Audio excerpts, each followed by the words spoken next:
Southeast Radio's Business Matters with Karl Fitzpatrick.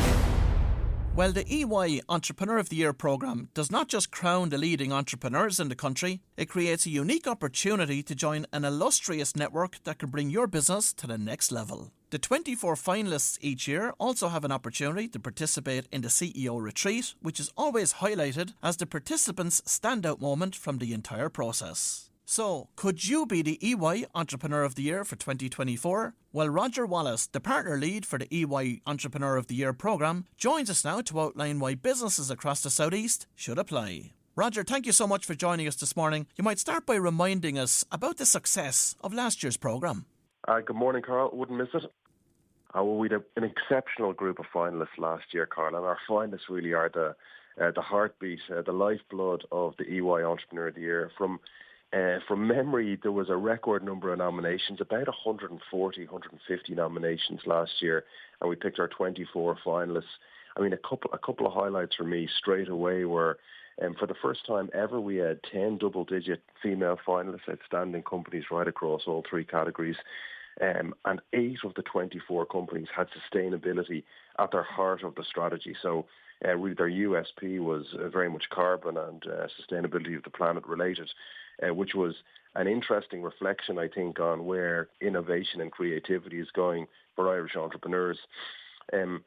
We had an outstanding year themed on the art of entrepreneurship. So, really looking at the curiosity, the innovation, sometimes the vulnerability of the entrepreneur. We had an outstanding retreat in Singapore.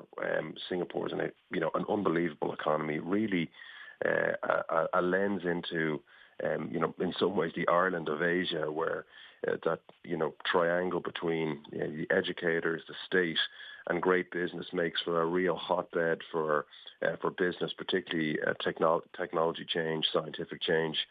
And we finished the year with a brilliant winner with Sam Moffat from Automated Storage. The first time in many, many years that we had an emerging category winner of the Entrepreneur of the Year programme, and it just shows that a young company led by a young and ambitious entrepreneur can scale genuine heights. When we look at Singapore, what can Irish entrepreneurs learn from there? It's very similar to Ireland in many ways. Similar population, small island nation surrounded by much larger economies, but I think what Ireland and Irish entrepreneurs can learn is, as a country, it does a huge amount of forward planning. Like Ireland, Singapore is, short of kind of resource commodities like, development land. Singapore thinks 20, 30 years in advance, takes back land from the sea. And when it takes back land, the first thing it thinks about is, both the living space, but also the working space, the type of working environment that companies of the future will need. With markets such as, for example, blockchain, cryptocurrency, and for sure artificial intelligence. The world of academia, the world of government, the world of business formally come together from a regulatory, from a trading, from a funding, from a technological development perspective, from an R&D perspective. They work together to make Singapore the number one on the map for the items that they think will be differential as a open economy, a small open economy in the global market, a lot like Ireland. I suspect if Ireland is better at, one thing than Singapore, frankly, it's entrepreneurship. I think their infrastructure, their funding, extremely well thought through. When you infuse the creativity of Irish entrepreneurs and the opportunity that entrepreneurs see into it, I think, we have the opportunity to be even better than they are. The other thing that was a big takeaway was that access to the Southeast Asian market. Singapore is a very safe place for corporations to land. Think about Vietnam, think about Cambodia, think about Thailand and other locations, big consumer population markets, big manufacturing markets, big supply chain markets that many Irish businesses have to think of. And Singapore is a great hub to access them, and we really helped, decode that a little bit or demystify that for the 100 or so entrepreneurs we had there last May. And when it comes to the EY Entrepreneur of the Year programme, what do the judges look for when selecting the individual category winners and then ultimately the overall Entrepreneur of the Year? Well, first of all, Of course, the entrepreneur and the business are hard to decouple, but it is Entrepreneur of the Year. So the innovation, the leadership, the culture, some of the personal attributes come high up on the list. How original was the idea? The level of risk that the entrepreneur took to execute the idea, how the entrepreneur brings people on the journey, internal and external stakeholders. But then the judges will also look at the the scalability. They'll look at the financial impact. They'll look at the social impact. A big part of social impact is, of course, employment. And a big part of what our alumni do in EOI is very major employers right across the island of Ireland. So if you think about the very best businesses that apply for EOI, and it is a competitive process even to be a finalist, that sweet spot between genuinely innovative, doing something new or doing something in a way that is market leading. The ability either currently or in the future to create significant employment, to be relevant in their Irish market and hopefully relevant in international markets either now or in the future. And for the entrepreneur to be thinking about both the environment and their people, their culture in an appropriate way, you've got a really good mix to be successful in the eyes of the judges. So, Roger, bring us through the categories that entrepreneurs can apply for this year. The emerging category, businesses 7 years old or younger. This is the hard charging. Almost when people think about entrepreneurs, I think they often think about emerging businesses. I think for relevance, the businesses have to be typically beyond proof of pilot stage. So for businesses that are aiming to achieve revenue in the early stages of their business cycle, over €1 million. But very often these will be new technologies, new scientific applications, very new ways of doing things. And by their nature, sometimes we get younger entrepreneurs into this category.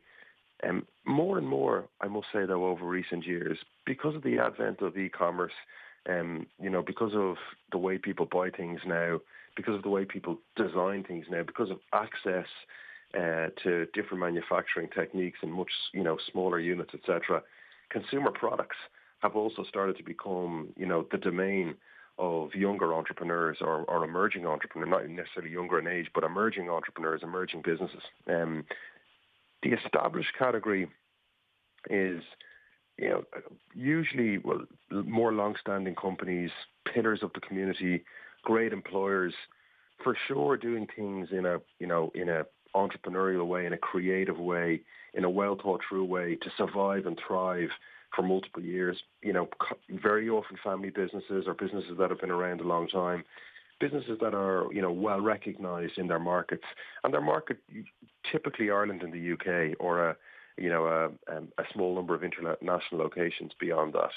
And finally, the international category, it does what it says in the tin. These are businesses that are doing their thing across multiple international markets, very often, kind of 4 or 5 markets beyond. Irish entrepreneurs who, and at times actually the locum or the locus of the business might have even moved international from its early days. So usually their customers, the funding or other items have taken them there. Roger, I'd also like to speak to you about the Sustainability Award. I'd imagine that this is a category that will be growing in popularity year on year. So what criteria must applicants satisfy for that? We want the strategy of the business to be specifically aimed at the climate challenge, the carbon challenge, either as a direct technical or scientific solution, or specifically changing, the business model or the know-how of a large sector for the good of the planet.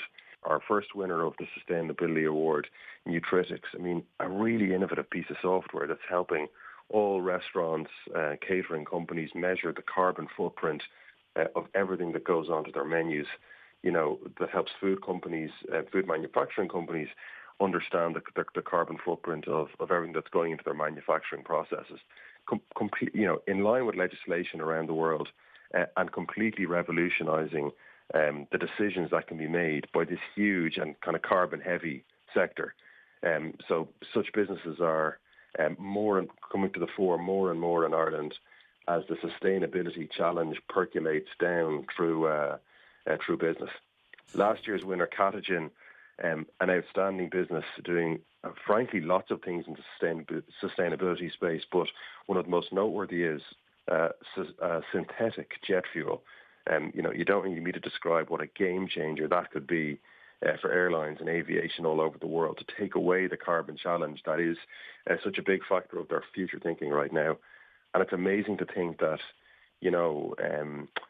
relatively small in the grand scheme of things, but highly talented, highly skilled Irish entrepreneurs and entrepreneurial companies can be thinking about global problems in such a big way for the sustainability issue. So they're the categories. Let's look next at the application process and the relevant timelines. Application process very straightforward. So EOY.ie, there's a short nomination form. It'll take about 10 minutes to complete some very basic details of the company.